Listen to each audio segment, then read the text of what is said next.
Human health and disease. ठीक है, आज हम लोग जो टॉपिक करने वाले हैं वो कौन सा टॉपिक है? आज शायद ड्रग्स का नंबर ना आए, कोई बात नहीं, एक और क्लास रखेंगे हम प्रॉपर्ली ड्रग्स के ऊपर। ओके, अभी तो देखो एड्स के बारे में किस किस को क्या क्या नहीं पता है, या किसी को भी एक्वायर्ड इम्यूनो डेफिशिएंसी काइंड। हाँ गुड। इम्यूनिटी बहुत लो हो जाती है। पहली बात, इसकी फुल फॉर्म क्या है? ऑटो इम्यून नहीं sorry Acquired immuno deficiency immuno deficiency syndrome. मैंने आप लोगों को ये तो बताया था कि सिंड्रोम क्या होता है, कोई बात नहीं, दोबारा सुन लो, ठीक है।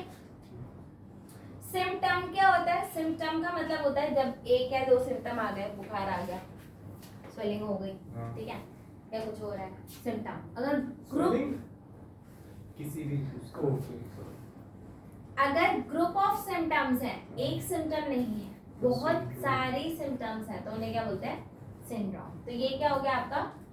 ग्रुप ऑफ सिम्टम्स, उसे बोलते हैं सिंड्रोम। हमने देखा था इम्यूनिटी हमारे पास दो टाइप की होती है।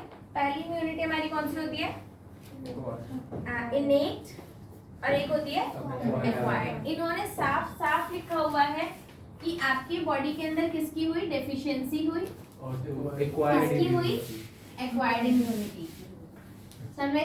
एक्वायर्ड इम्यूनिटी प्रोवाइड कौन करवाता है? बी लिम्फोसाइट है, टी लिम्फोसाइट। बी लिम्फो, और आपको मालूम है कि जो एक्वायर्ड इम्यूनिटी होता है that is highly specific to the organism. जिस भी ऑर्गेनिज्म, मतलब जिस भी माइक्रोब को अटैक करना है, उस माइक्रोब को प्रॉपर्ली अटैक करते हैं वो लोग रिकॉग्नाइज करके, and it is highly specific, highly diverse, और ये हमारे को पैथोजन से काफी हद तक बचाता है।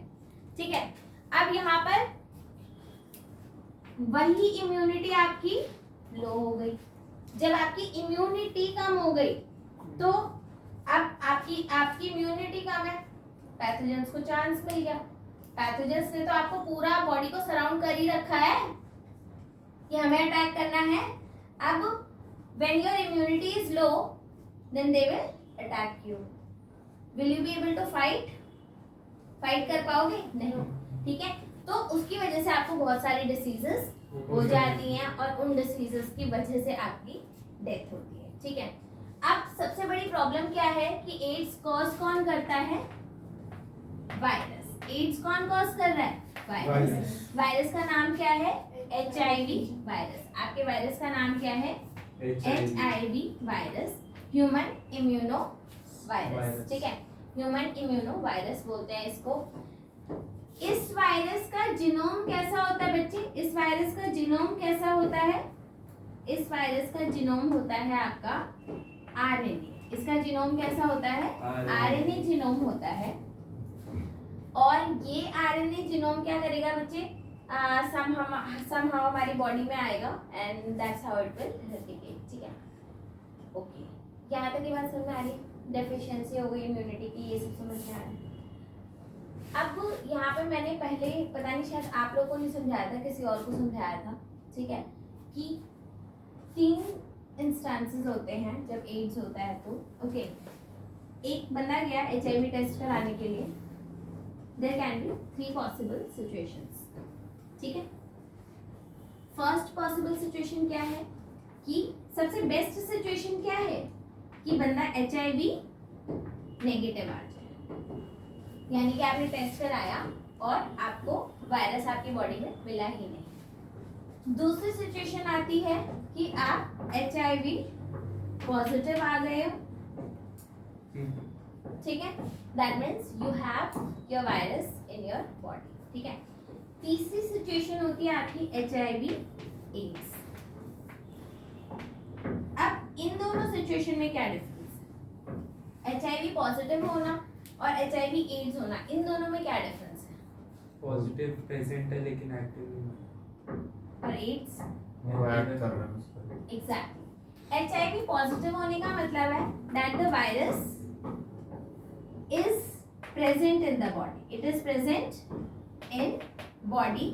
लेकिन एक बात याद रखना, वायरस जो होता है प्रेजेंट होने का मतलब ये बिल्कुल भी नहीं होता कि वो एक्टिव इमीडिएटली हो जाएगा, क्योंकि आपका वायरस जब तक एक्टिव नहीं होगा जब तक वो आपके जीनोम में इंटीग्रेट नहीं करेगा, और जब तक आतंक नहीं हो जा रहा तब तक एड्स नहीं हुआ है।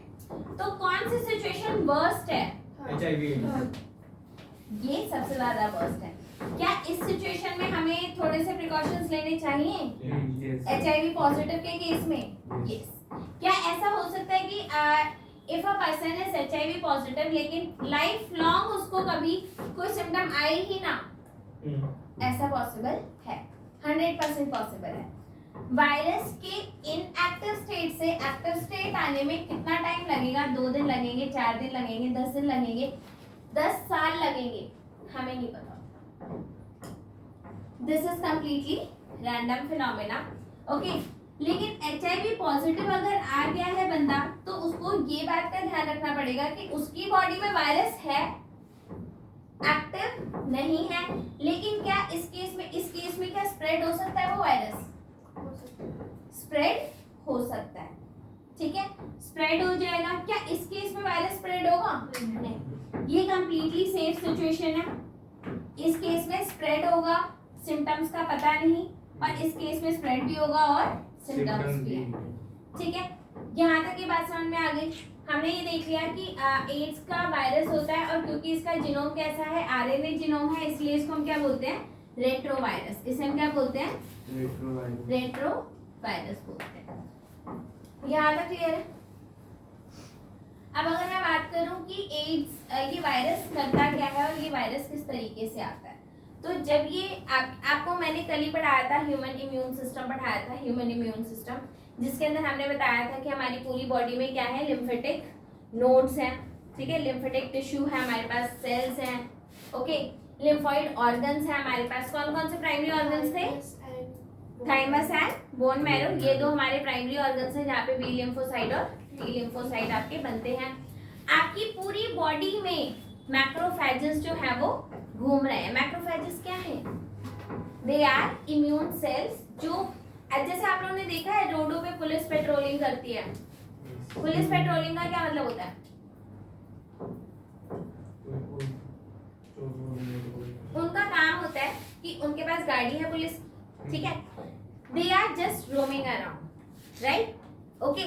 जो भी सस्पेक्टेड पर्सन दिखेगा उसको पकड़ लेंगे, पूछताछ होगी, और अगर कुछ ऐसा लगा तो उसको पकड़ लेंगे, ठीक है, समझ में आ? ऐसे ही मैक्रोफेजेस आपकी पूरी बॉडी में घूम रहे हैं। उन्हें जो भी दिखा के सस्पेक्टेड सेल है कि ये पोटेंशियल डेंजरस पार्टिकल है, तो वो उसे पकड़ लेंगे।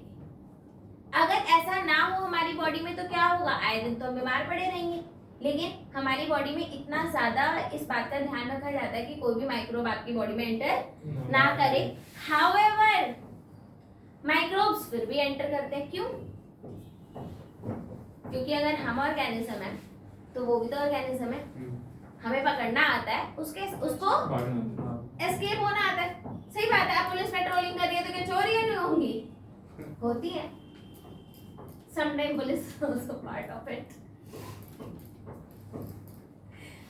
होता है ना? समझ में आ गई बात? Is this clear? तो मैक्रोफेजेस, अब एड्स में क्या होगा? मैक्रोफेजेस ही उसका पार्ट बन जाते हैं, ठीक है। अब सुनो, मैक्रोफेजेस आप लोगों को समझ में आ गया? अब होता क्या है बच्चे, आपका बॉडी का सेल है, यहाँ तक ये चीज क्लियर है? क्लियर है? यस। अरे यार इतना सीरियस मत हो मयंक, मुझे ऐसा लगा मतलब ही नहीं है, पढ़ाई के लिए तो सीरियस हो जाओ, ठीक है। प्लीज अब इधर ध्यान। आपका हुआ क्या, हमारे जब वायरस हमारी बॉडी में आते हैं, ये आपका सेल है, ये आपका सेल है। आपके वायरस मैक्रोफेजेस को अटैक करते हैं, आपके वायरस मैक्रोफेजेस को अटैक करते हैं। डेफिनेटली जो आपका वायरस होगा, जो आपका वायरस है उसके अंदर जीनोम किसका है? RNA जीनोम है। ये क्या है? RNA जीनोम है, राइट, Yes. ठीक है। और हमारी बॉडी में कौन सा जीनोम होता है बच्चे? हमारी बॉडी में यहाँ पर न्यूक्लियस है और न्यूक्लियस के अंदर ये कौन सा जीनोम है? This is our DNA. So ये बात याद रखना, दिस इज डीएनए, राइट, ठीक है। So we have RNA, we have DNA here, it will inject its RNA here. ये अपना आरएनए क्या करता है, यहाँ पर इंजेक्ट कर दिया इसने, दिस इज आरएनए। आपने सेंट्रल डॉग्मा पढ़ा था कि डीएनए किस में कन्वर्ट होता है? आरएनए में कन्वर्ट होता है। आरएनए किस में कन्वर्ट होता है? प्रोटीन में कन्वर्ट होता है। आप लोगों ने ये भी पढ़ा था कि डीएनए टू आरएनए को क्या बोलते हैं? ट्रांसक्रिप्शन। ट्रांसक्रिप्शन, ठीक है। आरएनए टू प्रोटीन को क्या बोलते हैं? ट्रांसलेशन।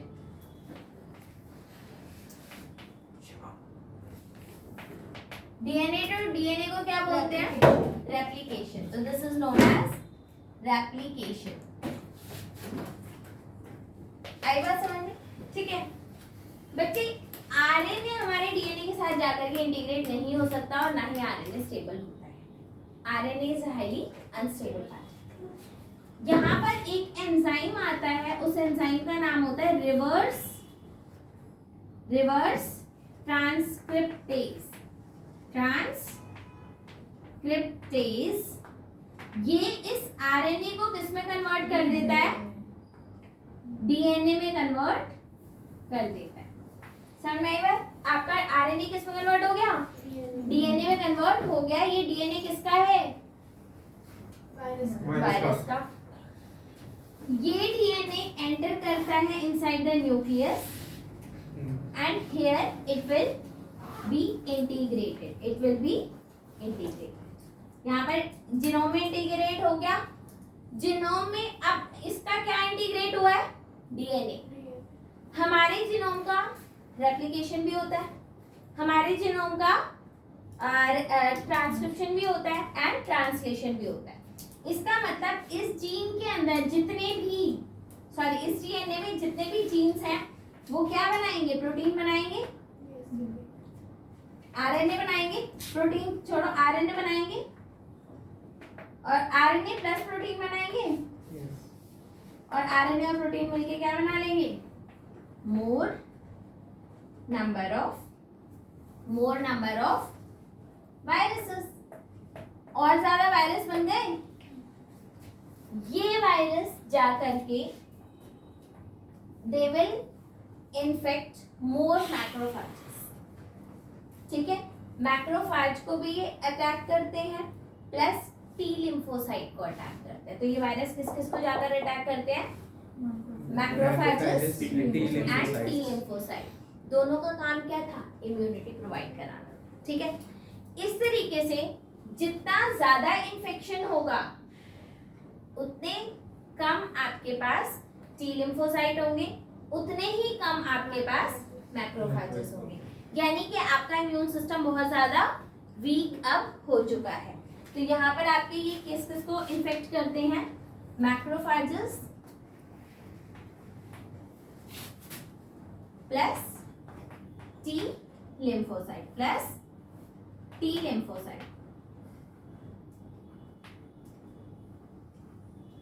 आई बात समझ में? And as disease will progress in the organism, the immune cells, number of immune cells will reduce. Number of immune cells will reduce. यहाँ तक की बात समझ में आई या नहीं? वायरस आया, उसने रिवर्स ट्रांसक्रिप्टेज की हेल्प से डीएनए बनाया। डीएनए हमारे जीनोम में इंटीग्रेट किया। हमारे जीनोम में ट्रांसक्रिप्शन भी हो रहा है, ट्रांसलेशन भी हो रहा है। मोर नंबर ऑफ आरएनए बने, मोर नंबर ऑफ प्रोटीन बना। वायरसेस फिर से बन गए, फिर से जाकर मैक्रोफेजेस को अटैक करेंगे, फिर से जाकर के टी लिम्फोसाइट्स को अटैक करेंगे एंड दैट्स हाउ हमारे इम्यून सेल्स का नंबर रिड्यूस हो जाएगा, ठीक है। जब इम्यून सेल्स का नंबर रिड्यूस हो जाएगा तो 100% याद रखना अब एड्स हो गया है, ठीक है। बहुत सारे फंगल पैथोजेंस हैं, बहुत सारे वायरल इन्फेक्शंस हैं, बहुत सारे आपके बैक्टीरियल इन्फेक्शंस हैं जो आपकी बॉडी को अब अटैक कर सकते हैं। तो एक और स्टेटमेंट बोली जाती है कि कोई भी बंदा एड्स से नहीं मरता, एड्स के होने के बाद जो बीमारियां होती हैं उनसे मरता है। क्या हम एड्स होने के बाद डेथ को रोक सकते हैं? क्या हम एड्स होने के बाद डेथ को रोक सकते हैं? नहीं। ठीक है, क्या हम एड्स होने के बाद डेथ को डिले कर सकते हैं? डिले करना पॉसिबल है, रोकना पॉसिबल नहीं है। अभी मुझे शायद मैंने पिछले कुछ टाइम में एक न्यूज़ पढ़ी थी कि एक बंदा था जिसका एड्स कंप्लीटली रिकवर हो गया था। हाँ, इट वाज माय मिस्टेक, मैंने पूरा नहीं पढ़ा। ठीक है, मैंने सिर्फ हेडिंग देखी और देखा नहीं कि उन्होंने क्या किया था, बट हुआ था ऐसा। I will read about it. ठीक है, ये बात समझ में आ गई? यहाँ तक ये चीज़ क्लियर है? एक बार एनसीईआरटी से इसको देख लें कि इन्होंने कुछ और बताया है। इस डायग्राम में देख लो, इसको बच्चे रेट्रोवायरस क्यों बोलते हैं?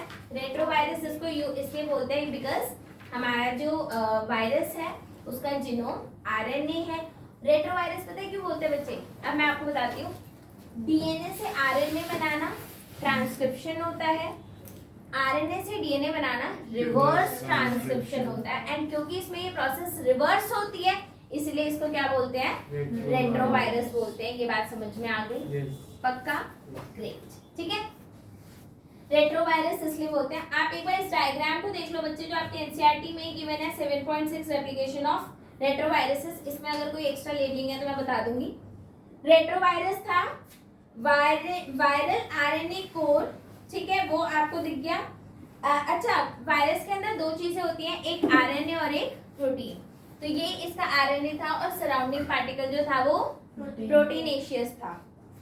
Virus infect to the normal cell, उसने क्या किया? नॉर्मल सेल को इन्फेक्ट किया और उसने क्या किया? Viral RNA is introduced into the, आपका वायरल आरएनए क्या हो गया?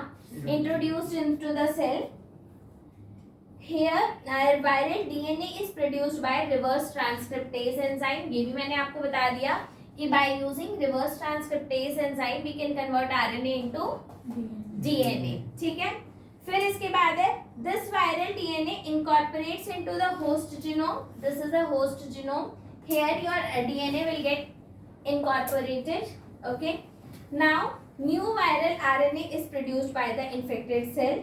ठीक है, और ज्यादा वायरसेस आ गए and new viruses can infect to other cells. समझ में आया? Infected cells can survive while viruses are being replicated and release. ठीक है, एक बात याद रखना कि ये सेल नहीं मर रहा, ये सेल मर नहीं रहा है, लेकिन अब ये वर्क कर रहा है एज वायरल फैक्ट्री, बिकॉज अब ये वायरसेस को बना रहा है। ये मर नहीं रहा लेकिन ये काम नहीं कर पा रहा।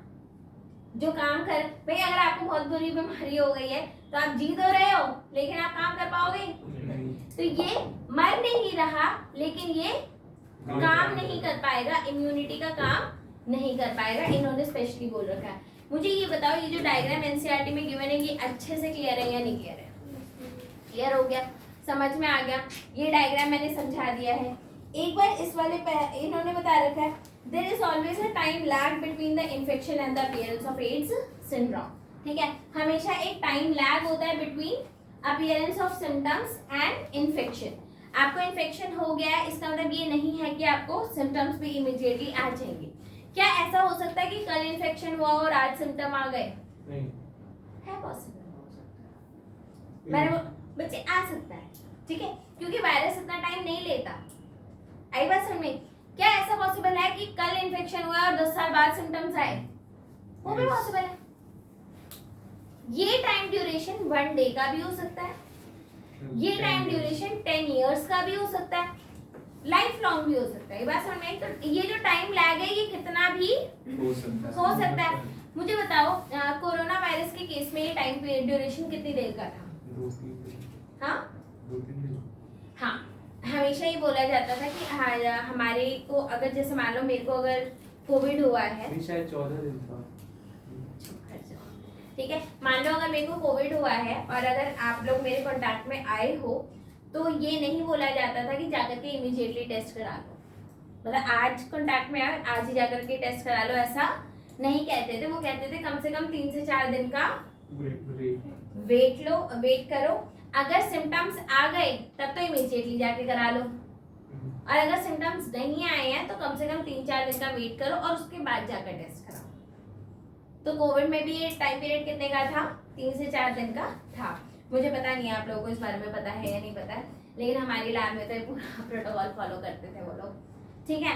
उसके बाद जो 14 दिन वाला है बच्चे, वो तो 14 दिन तो पूरी उसकी साइकिल है कि आपका उसमें टाइम लैग भी आएगा, सिम्टम्स भी आएंगे, फिर सिम्टम्स रिड्यूस भी होंगे, इसलिए 14 दिन का रखा जाता था। आगे बात समझ में, यहाँ तक किसको समझ में आया? This period may vary from few months to many years, usually 5 to 10 years भी लग जाते हैं। आप एक बार इस वाले पैराग्राफ पर आ जाओ। After getting into the body of the person, virus enters into macrophages. तो आपके जो वायरस है वो किस में एंटर करता है? मैक्रोफेजेस में एंटर कर रहा है। Where RNA genome of the virus replicates to form viral DNA. आपका RNA genome क्या बना रहा है?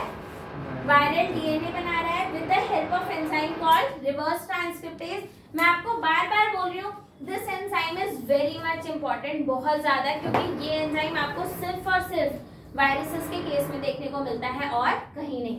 और अगर एक और बात बताऊँ मैं आप लोगों को, तो आप लोगों को मालूम है कि कोविड के टाइम पीरियड में मैं लैब गई थी, पता नहीं बताया था। फर्स्ट लॉकडाउन में मेरे को जस्ट आफ्टर 1 वीक मेरे को लैब जाना पड़ा था, ठीक है। And I went to lab to make this enzyme reverse transcriptase. हम लोगों ने ये एंजाइम क्यों बनाया था बच्चे? कोरोना वायरस भी रेट्रोवायरस है, कोरोना वायरस भी रेट्रोवायरस है, उसका भी आरएनए टू डीएनए कन्वर्जन होता है। हालांकि हमारे को उसके लिए नहीं चाहिए था, मतलब हमें वायरस फैक्ट्री नहीं बनाना था, लेकिन जो आप आरटीपीसीआर करवा रहे, रियल टाइम पीसीआर करवा रहे थे ना, आरटीपीसीआर, उसके अंदर ये एंजाइम यूज होता है, रिवर्स ट्रांसक्रिप्टेज, क्योंकि पहले हमें आरएनए को डीएनए में कन्वर्ट करना पड़ता है, तब हम उसका जाकर के पीसीआर कर पाएंगे। ये टेक्निक्स अभी आप लोगों को थोड़ी ज़्यादा समझ में नहीं आ रही है, बट थोड़ा बहुत समझ रहे होगे। तो वहाँ पर हम लोगों ने ये एंजाइम बनाया था, बन गया था क्या? बन गया था and it took around 1 month for us to make this enzyme in our lab, ठीक है। ये बात समझ में आई? तो ये हो गया आप लोगों का। फिर दे रखा है with the help of enzyme called reverse transcriptase, this viral DNA incorporate into the host cell or detects the infected cell to produce virus particle, directs the infected cells to produce virus particles. The macrophages continues to produce virus. Macrophages क्या करते हैं? Virus बनाए जा रहे हैं। उनका काम क्या था? इम्यूनिटी देना। काम कर क्या रहे हैं? वायरस बना रहे हैं। सोचो, ठीक है। फिर आ गया the macrophages continue to produce virus in such a way they act as a HIV factory. Simultaneously HIV enters to helper T plasmid lymphocytes, ठीक है, replicates and produce more progeny viruses, ठीक है। progeny viruses released into the blood में release हो जाते हैं, ठीक है। सैनिटाइजर कैन एक्चुअली, हाँ मैं वही देख रही थी, मुझे लगा एड्स पढ़ने से एड्स नहीं होता, उसके लिए सैनिटाइजर नहीं चाहिए यार। पढ़ते टाइम पर सैनिटाइजर यूज कर रहे हो यार, हद हो गई। चलो अब इधर ध्यान दो प्लीज, ठीक है। The progeny virus is released into the blood, attack other immune cells, ठीक है। T lymphocytes in the body of the infected person will reduce. During this period, person will suffer from a number of diseases, bouts of fever, diarrhea, weight loss, ठीक है। ये सारी diseases हो जाती हैं। बुलवा देते हो यार, ऐसे मत करो प्लीज, ठीक है।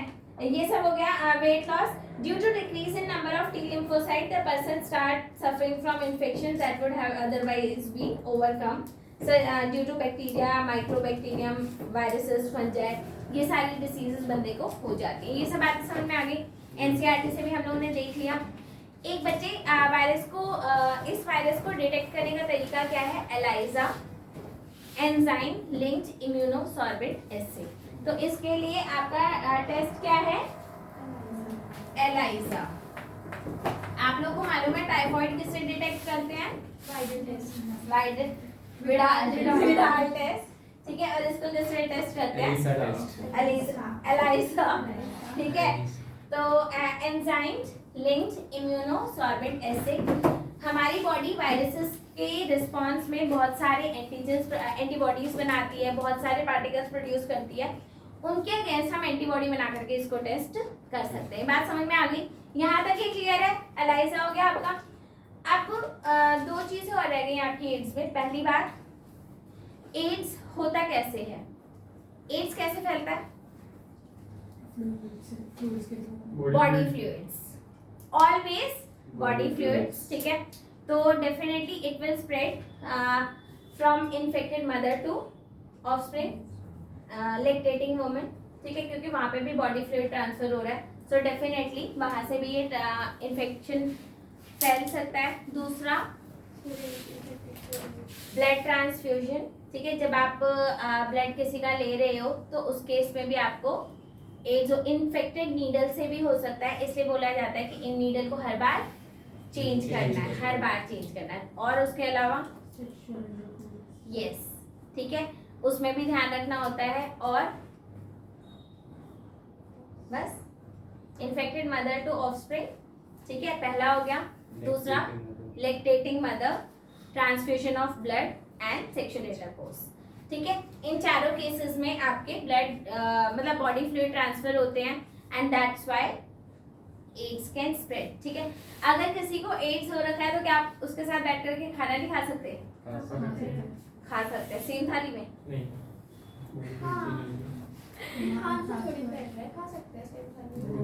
बॉडी फ्लूइड, चलो कोई नहीं, थोड़ा ध्यान रखो, थोड़ा ध्यान रखो, ठीक है। उसके अलावा अगर आपने किसी एड्स इन्फेक्टेड पर्सन से अगर हैंडशेक कर लिया तो नहीं। तो नहीं होगा। अब कर लो सैनिटाइज। और फिर से ठीक है, ये समझ में आ गई बात? तो एक ये हो गया आपका। इसके अलावा बहुत इंडियंस की तो बहुत ज्यादा आदत होती है कि कोई बीमारी है भाई छुपा लो, किसी को बताना नहीं है। लोग बताते क्यों नहीं है? हाँ, कि वो लोग ट्रीट कैसे करेंगे। जैसे अगर आपने बता दिया कि एड्स है तो भाई मम्मी तो पहले मारेंगी, क्या हो गया? बच्चे बता देना चाहिए, ठीक है, क्योंकि फिर सामने वाला बच्चा मतलब जो भी पर्सन, ठीक है, वो थोड़ा प्रिकॉशन लेगा और प्रिकॉशन आप भी लोगे। आपको मालूम है कि अगर कोई वुमेन प्रेग्नेंट हो तो उसका HIV टेस्ट जरूर कराया जाता है, राइट? एग्जैक्टली, ठीक है, दूसरी जनरेशन में ट्रांसफर ना हो। और दोनों केसेस में प्रोटेक्ट किया जा सकता है, अगर HIV एड्स है तो भी और HIV पॉजिटिव है तो भी ध्यान रखा जा सकता है। ओके, इसको प्रिवेंट करने का क्या क्या तरीका है? एड्स को प्रिवेंट कैसे किया जा सकता है? पहला, जब आप नीडल यूज कर रहे हो always take a fresh needle. Needle कितने की आती है? 5 रुपए की। It depends upon the size, ठीक है। सिरिंज का आपका साइज होता है, it can be 0.5 ml, it can be 1 ml, 2 ml, 10 ml, 20 ml। मैंने 20 ml तक का यूज करा है, उसके आगे नहीं, ठीक है। उसके अलावा ये सब हो गया आपका। एक तो नीडल फ्रेश यूज करो और सिरिंज में ही नीडल होती है। तो सिरिंज भी तो नया यूज करना पड़ेगा। Hand sanitiser, awesome. और कॉन्ट्रासेप्टिव मेथड, यस, सारे contraceptive methods will work against barrier method, yes, ठीक है, only barrier methods will work, ठीक है। तो ये सब बातों का ध्यान रखेंगे तो एड्स नहीं होगा। आपको पता है एक पूरा वो बनाया गया था NACO करके, ठीक है, that was organization, non governmental organization, that was national AIDS control organization. मुझे याद है 10 से 12 साल पहले ये डिसीज जब नई नई आई थी तो उस टाइम पर बहुत ज्यादा ये दिखाया जाता था कि अगर किसी को एड्स हो भी गया तो उसको सोसाइटी से अलग नहीं करना भाई, उसको जीने का प्रॉपर हक है, वो जी सकता है जब तक जी रहा है। मैं भी वही कह रही हूं। समझ गई मैं तुम्हारी फीलिंग, ये बात समझ में आ गई। तो यहाँ पर आपका एड्स वाला टॉपिक तो खत्म होता है। ओके, इसके बाद कैंसर स्टार्ट करते हैं अभी, ठीक है।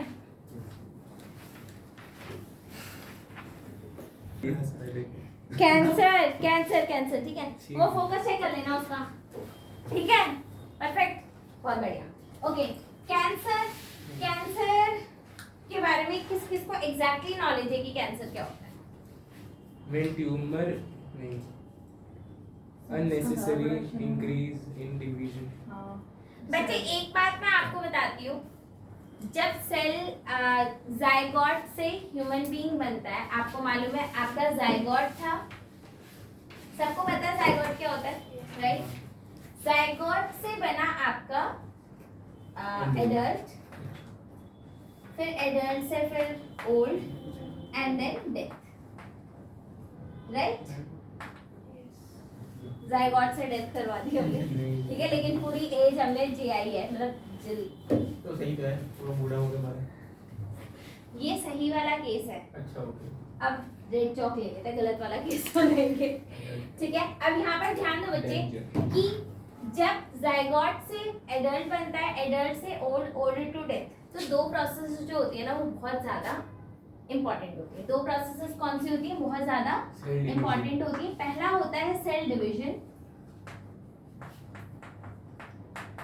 और दूसरा होता है सेल डेथ। सेल का डिवाइड होना जितना इम्पोर्टेंट है उतना ही सेल की डेथ होना भी इम्पोर्टेंट है। आप बोलोगे क्या हमारी डेली लाइफ में सेल डेथ होती है? यस, हमारी डेली लाइफ में भी सेल डेथ होती है, ठीक है।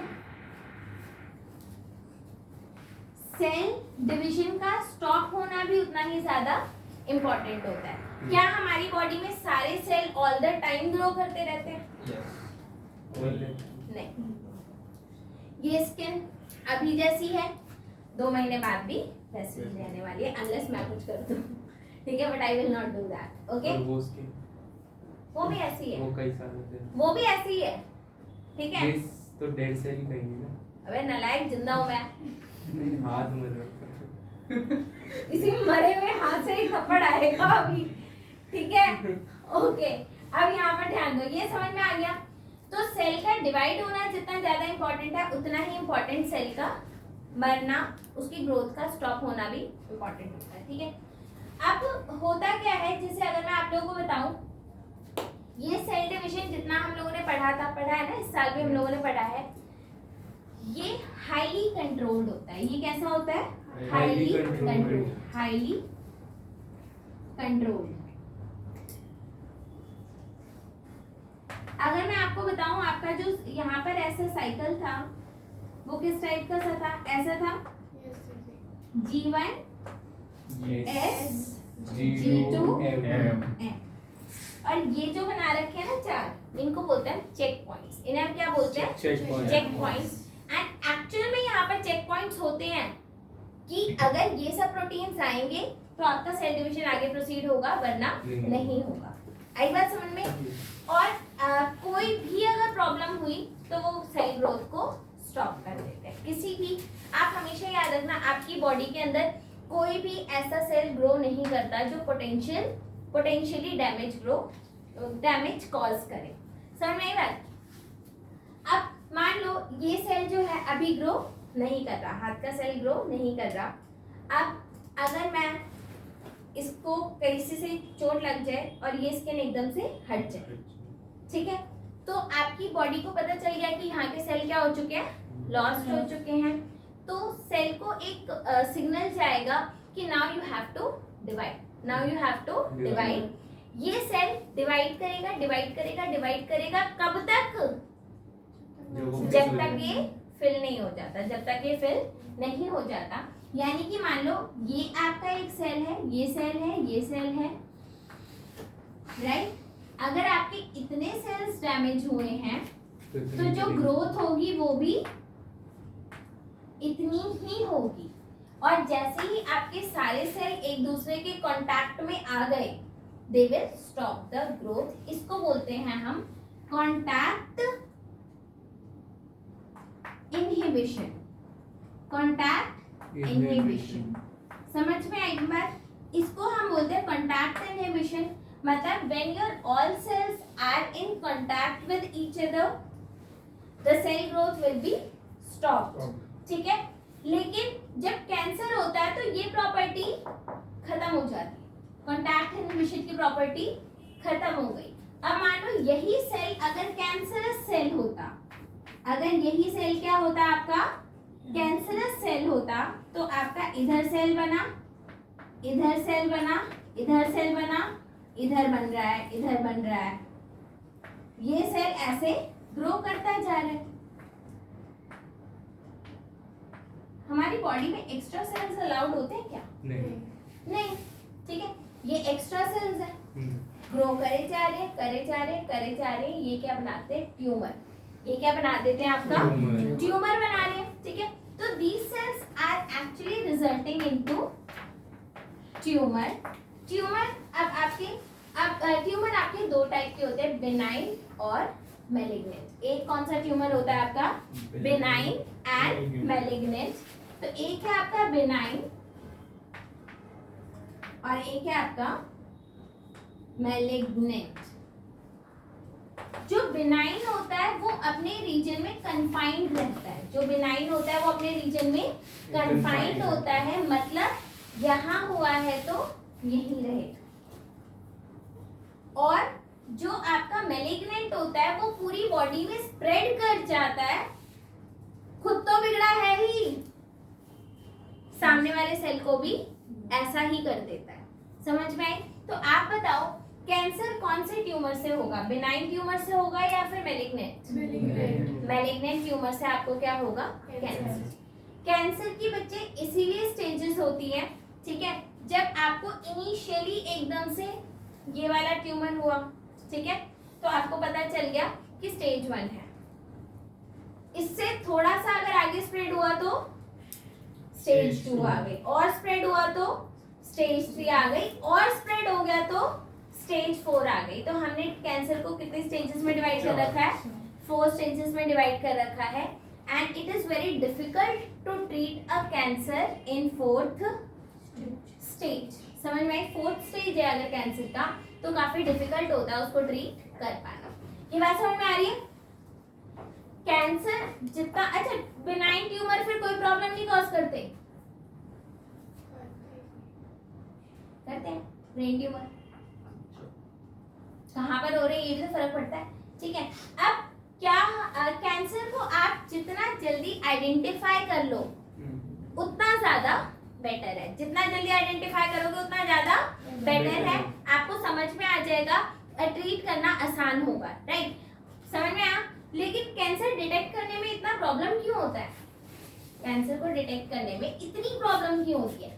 बच्चे एक बात बताओ, यहाँ पर आज अगर एक एक्स्ट्रा ग्रोथ हो, मैं एक दिन देखूंगी, 2 दिन देखूंगी, मुझे पता चल गया एक्स्ट्रा ग्रोथ है, I will contact to doctor कि भाई ये ग्रोथ है या फिर ये कुछ ऐसा है जो ग्रो कर रहा है।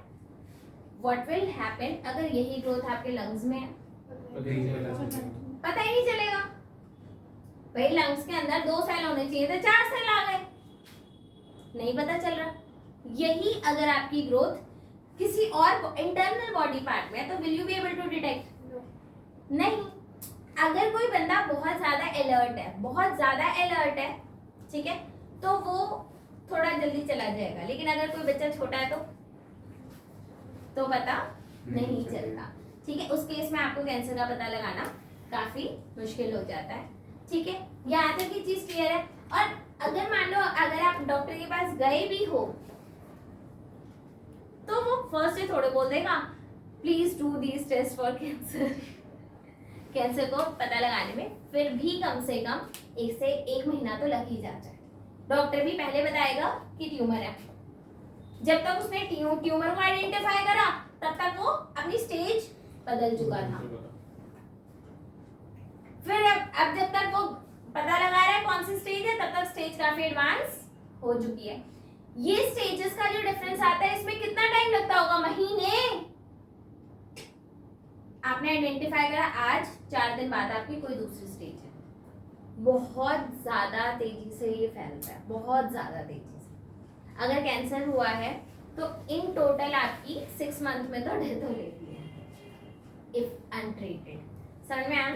तो इसलिए इसको ट्रीट करना काफी जरूरी होता है। एंड कैंसर के साथ जो मुझे लगता है वो ये है कि इसका जो डिसीज है वो तो पेनफुल है ही है भाई, बहुत ज़्यादा पेनफुल है। इसका ट्रीटमेंट भी बहुत पेनफुल होता है, इसका ट्रीटमेंट भी बहुत पेनफुल होता है। कैंसर को ट्रीट करने का क्या तरीका है? Chemotherapy. What do we do in chemotherapy?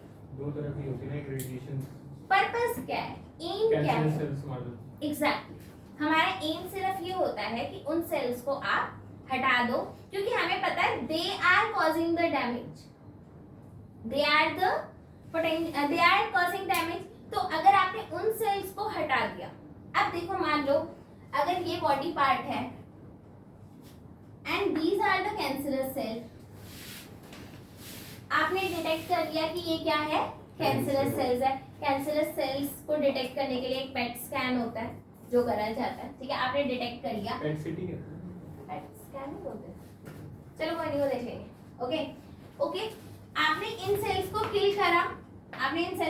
किल करा, लेकिन किल होने के बाद नंबर एकदम से कम हो गया।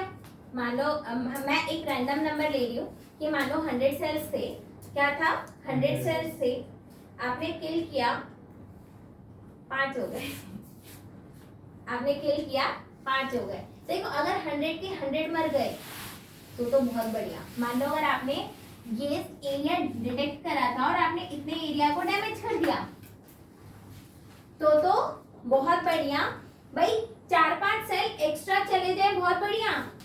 100 थे, आपने 150 सेल्स को डेड कर दिया, अच्छी बात है, क्योंकि जो डैमेज हुए हैं वो तो रिकवर कर देंगे, अच्छे वाले तो रिकवर कर देंगे, कोई भी बुरा सेल तो नहीं है ना, कैंसरस सेल तो नहीं है ना, वो तो अच्छी बात है। लेकिन अगर आपके पास 100 सेल्स थे और आपने 95 को किल किया, व्हाट विल हैपन?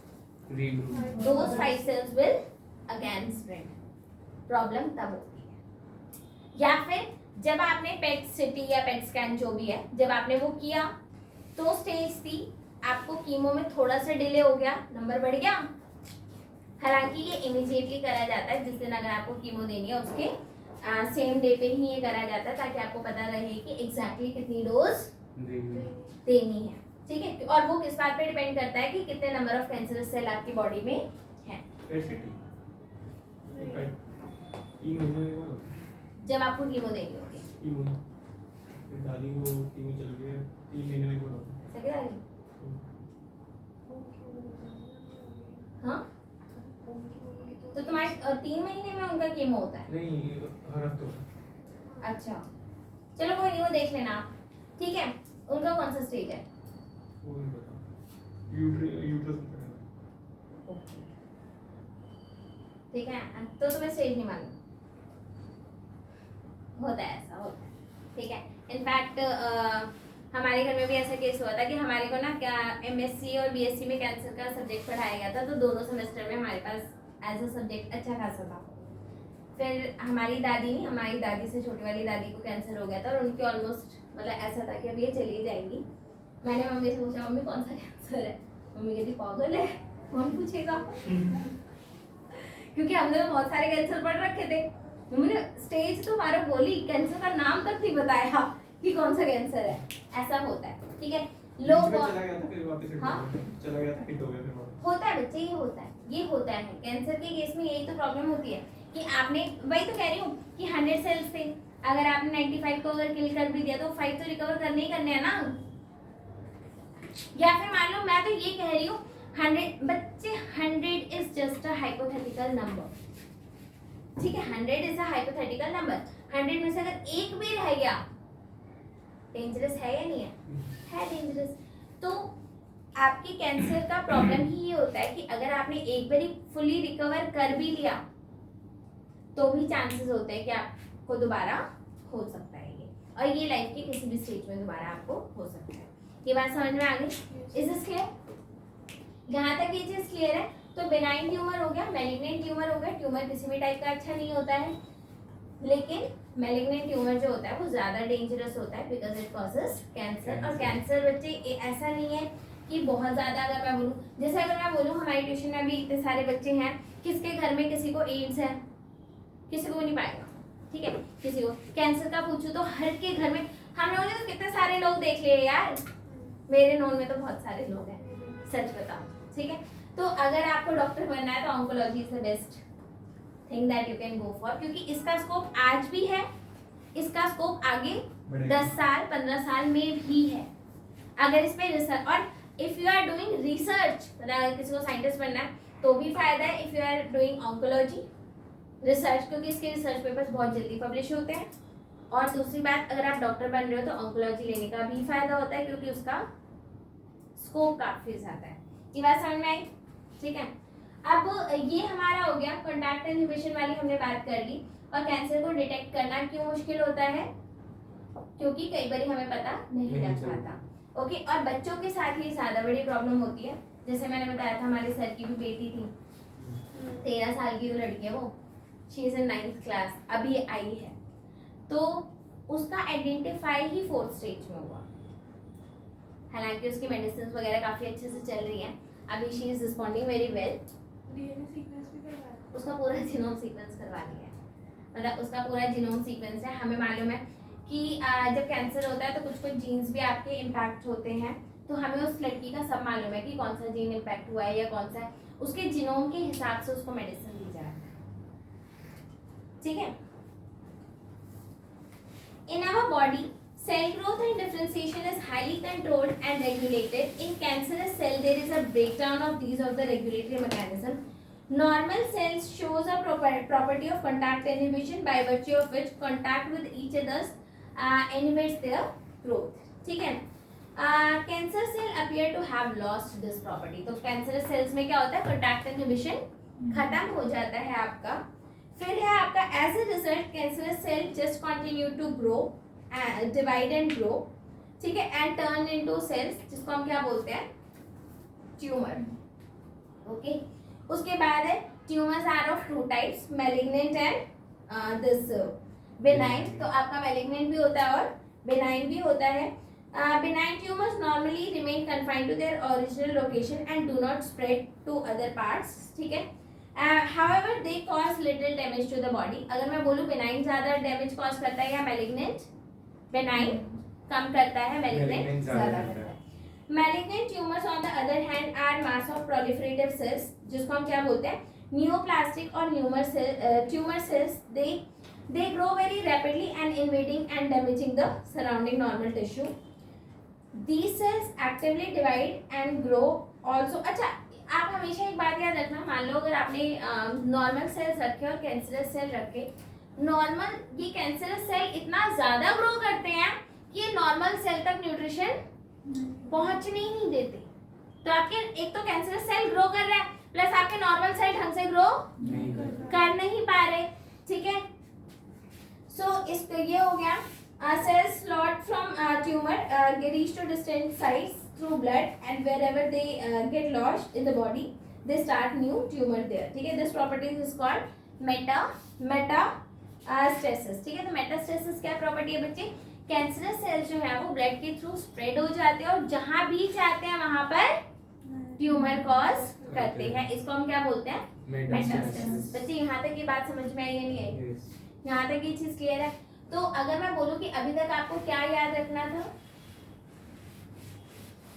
पहली बात कि आपका ट्यूमर कितने टाइप के होते हैं, 2 टाइप के होते हैं, कौन कौन से, बेनाइन एंड मैलिग्नेंट। फिर इसके बाद है आपका कि मैलिग्नेंट जो होता है वो स्प्रेड करता है, क्या क्या मैंने, ट्यूबोलाइट थोड़ी सी। अच्छा ओके, तो मैलिग्नेंट जो होता है वो आपका स्प्रेड हो जाता है, बेनाइन कन्फाइंड रहता है। कॉन्टैक्ट इनहिबिशन कौन शो करता है, नॉर्मल सेल शो करते हैं। कैंसरस सेल में ये प्रॉपर्टी खत्म हो चुकी होती है। इसके बाद अगर हम बात करें, आपका मेटास्टेसिस क्या होता है कि आपके सेल्स जो है वो ब्लड के थ्रू स्प्रेड हो जाएंगे, और जब स्प्रेड हो जाएंगे तो वो वहाँ पर ट्यूमर कॉज करते हैं, इसीलिए आपके कैंसर की स्टेजेस भी होती हैं। अगर मैं बोलूँ कॉजेज ऑफ कैंसर क्या है, कैंसर किस किस चीज से होता है, पहला फिजिकल फैक्टर्स होते हैं। तो कैंसर के लिए क्या हो, कौन कौन से फैक्टर्स होते हैं, फिजिकल फैक्टर्स भी होते हैं, केमिकल फैक्टर्स भी होते हैं, एंड बायोलॉजिकल फैक्टर्स भी होते हैं। फिजिकल फैक्टर्स में आता है आपका UV radiation, UV rays, X rays. आप लोगों को मालूम है यूवी रेज को अगर आप एक्सपोज हो रहे हो, ठीक है, तो डेफिनेटली ये आपके डीएनए को चेंज करता है and this can also lead to cancer, ठीक है। ओके, उसके बाद एक्सरेज क्या है? एक्सरेज भी आपका जो होता है वो डिसीज कॉज सॉरी डीएनए को चेंज करता है and it can be potentially cancerous. X ray इसलिए बोला जाता है एक्सरे बार बार नहीं कराना। अजय कोई है बाहर? किसी को देखा तुमने? मुझे भी लगा था। Okay fine fine fine fine. X rays भी जो होते हैं इसलिए एक्सरे बार बार नहीं कराना चाहिए। एक्सरेज बार बार नहीं कराते, आपका यूवी रेज भी बार बार, इनफैक्ट कोई से भी ऐसे टेस्ट जो होते हैं वो बॉडी पे बार बार नहीं कराना चाहिए, ठीक है, because they can cause cancer. Chemicals में कौन कौन से केमिकल्स आते हैं आपके? बहुत सारे ऐसे केमिकल्स होते हैं जो कार्सिनोजेनिक होते हैं। आप लोगों को मालूम होगा कोका कोला में जो शुगर यूज होती है एस्पार्टेट, उसको भी आप पोटेंशियल कार्सिनोजेन मतलब उन्होंने बोल दिया है, ठीक है, तो वो भी आपका कैंसर कॉज करता है। एक केमिकल है ईएमएस, ठीक है, जैसा केमिकल क्या हो गया? हम कह रहे हैं कोक नहीं पीनी उससे। नहीं, हाँ मत पियो। एक चीज चेक कर लेना, मुझे मालूम नहीं है शुगर फ्री कोक जो आती है उसमें एस्पार्टेम होता है? अभी नीचे जाके पता नहीं, ठीक है। ईएमएस आप लोगों ने समझा? ईएमएस है बच्चे ethyl methane sulphonate, ethyl methane sulphonate, ठीक है। अब प्लीज इधर ध्यान दो, ये वाला जो केमिकल है बच्चे, इससे अगर आप हाथ लगा दोगे 100% कैंसर होना तय है बच्चे। ये बेसिकली आपका एक डिब्बी में, छोटी सी डिब्बी में आता है ईएमएस, ठीक है। हाँ, I have work with this, तभी मेरे को लगता है कि मुझे इन फ्यूचर हो जाएगा। इनफैक्ट जब हम लोग इसके साथ काम करा करते थे ना, तो हम लोग क्या करते थे, पहली बात तो मैंने इसके साथ जब भी काम करा तो सर हमेशा साथ में रहे हैं। 4 ग्लव्स डाल के रखना पड़ता था, प्लस आपका वो एक शील्ड आती है वो लगा लेते थे हम लोग, जहाँ पर काम करते थे उसे अच्छे से कवर कर लेते थे, प्लस फ्यूम हुड में काम करना होता था। सेकेंडली अपने साथ हम लोग 40 नॉर्मल NaOH का सोल्यूशन बना कर रखते थे, 40 नॉर्मल NaOH, ताकि आप जिससे भी काम कर रहे हो आप उसको 40 नॉर्मल में डाल दोगे टू डिग्रेड दिस। उसको ओवरनाइट रख करके फिर ऑटोक्लेव करके नेक्स्ट डे डिस्कार्ड करते थे हम लोग, ठीक है। इसके साथ मैंने 2 से 4 बार काम करा है। वो खुद को म्यूटाजेनाइज करने के लिए नहीं करती थी, मैं अपने प्लांट्स को म्यूटाजेनाइज करने के लिए करती थी, क्योंकि हमारे को उनको कैंसर, अरे भयंकर, मतलब क्या बोलूं, प्लांट ग्रो नहीं कर पाता था उसके बाद, ठीक है। और सोचो जो इम्पैक्ट प्लांट पे हो रहा है आपके ऊपर 100% हो जाएगा। इनफैक्ट इसके साथ काम करते वक्त सर ने इतनी बड़ी बड़ी एडवाइस दे रखी थी मेरे को, कहते अगर कुछ भी हो जाए ना घबराना मत, मेरे को कॉल करना आराम से, दिस एंड दैट, मतलब काफी अच्छा था। तो एक हम लोगों ने इससे काम कर रखा है। डीएनए से को हम जिससे विजुअलाइज करते हैं ना, डीएनए को हम एक सीरीज को पॉज करोगे एक बार, का मैंने बताया था। अब इसके बाद है बच्चे इथाइल मीथेन सल्फोनेट का बताया मैंने आपको। एक्चुअली अगर मैं आपको बताऊं तो डीएनए के साथ आप जिस भी इंग्रेडिएंट के साथ काम करते हो ना, मैं आपको बताऊंगी। इथीलियम ब्रोमाइड है आपका, ETBr, दिस इज इथीलियम ब्रोमाइड, ये सारे कार्सिनोजेनिक है। और मैं बताऊं हमारी लैब में ये भी है, ये भी है, ये भी है, और सबके साथ काम कर रहा है। By scientist cancer.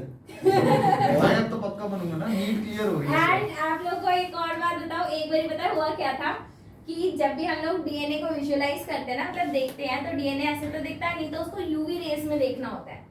और जब हम यूवी रेस में काम करते हैं ना, अरे सुनो तो सही यार, तो उसमें होता क्या है कि जब आप यूवी रेस के साथ काम करते हो तो एक शील्ड पहनते हैं, उस शील्ड के थ्रू ना आपके पास यूवी रेस का कोई इम्पैक्ट नहीं होता। तो whenever you are working with that UV rays, तो आपको शील्ड पहनकर काम करना होता है। एक दिन मैंने बिना शील्ड पहने and I was working with UV rays, और एकदम से मनु सर आ गए और उन्होंने कहा हो, और मेरे को लगा भाई ये क्या हो गया। फिर उन्होंने बोला कि ये डीएनए इतना ऊपर कैसे है। मैंने कहा सर वो वाला डीएनए नहीं है, नीचे वाला डीएनए है। कहते अच्छा अच्छा, चले गए। उन्होंने देखा ही नहीं कि मैंने शील्ड लगाई नहीं रखी है। बाद में आई रियलाइज कि मैंने शील्ड लगाई नहीं रखी है, फिर हम लोगों मैंने बंद करी लाइट और शील्ड लगा करके काम किया, बिना उसके काम कर दिया था। गलत था ये, ठीक है, कहीं ऐसा करने ही लग जाओ, इसलिए नॉर्मल बच्चों को लैब में अलाउड नहीं किया जाता। स्पेशल बच्चे ना ना ना ना, इधर मेरे पास कोई स्पेशल बच्चे नहीं है। इसके बाद आते हैं बच्चे बायोलॉजिकल फैक्टर्स। कुछ ऐसे वायरसेस होते हैं जिनके पास कुछ जीन्स होते हैं, वो भी आपके कैंसरस होते हैं। ओके, उन जीन्स को हम क्या बोलते हैं? ऑन्कोजीन्स। उन्हें हम क्या बोलते हैं? ऑन्कोजीन्स। ऑन्कोजीन्स क्या होते हैं बच्चे? ये जीन्स अगर आपके जीनोम में आ गए, वायरस का है, एक बात तो तय है कि ये जीन्स आपकी बॉडी में आएंगे ही आएंगे, क्योंकि ये आपका वायरस है, तो ये जीन्स तो आने ही आने हैं। तो ये जीन्स जब भी आपकी बॉडी में आता है तो they will cause you cancer, ठीक है। अब ऑन्कोजीन वाली बात तो चलो ठीक है, ओके, कि आपको कैंसर हो रहा है। बच्चे एक जीन्स होते हैं जिन्हें बोलते हैं प्रोटो ऑन्कोजीन्स। क्या बोलते हैं? Proto oncogenes. ये हमारी खुद की बॉडी के नॉर्मल जीन्स होते हैं। ये क्या है? Normal genes of our body. ये क्या है? हमारे normal genes of our body. लेकिन प्लीज एक मिनट के लिए सुन लो। अंडर सम सर्कमस्टांसेस 923 927 4 मिनट सुन सकते। आई नो ठीक है। So under certain circumstances these genes can be converted to cancerous। और ये हमारी खुद की बॉडी के जीन्स हैं। कुछ सर्कमस्टांसेस में ये कैंसरस ऑन्कोजीन, मतलब ये प्रोटो ऑन्कोजीन्स किस में कन्वर्ट हो जाते हैं? ऑन्कोजीन्स में कन्वर्ट हो जाते हैं। और जब ये ऑन्कोजीन्स में कन्वर्ट हो जाएंगे तो क्या करेंगे? Cancer cause. फिर ये करते हैं कैंसर। आपका एक क्वेश्चन बनता है, what is the difference between oncogenes and proto oncogenes? Proto oncogenes हमारी खुद की बॉडी के जीन्स हैं जो किसी कंडीशन में ऑन्कोजीन्स में कन्वर्ट होते हैं। ये बात समझ में आई? आज की क्लास में यहाँ पर खत्म करती हूँ, ठीक है। Next drugs in the next class. Yes. You don't need.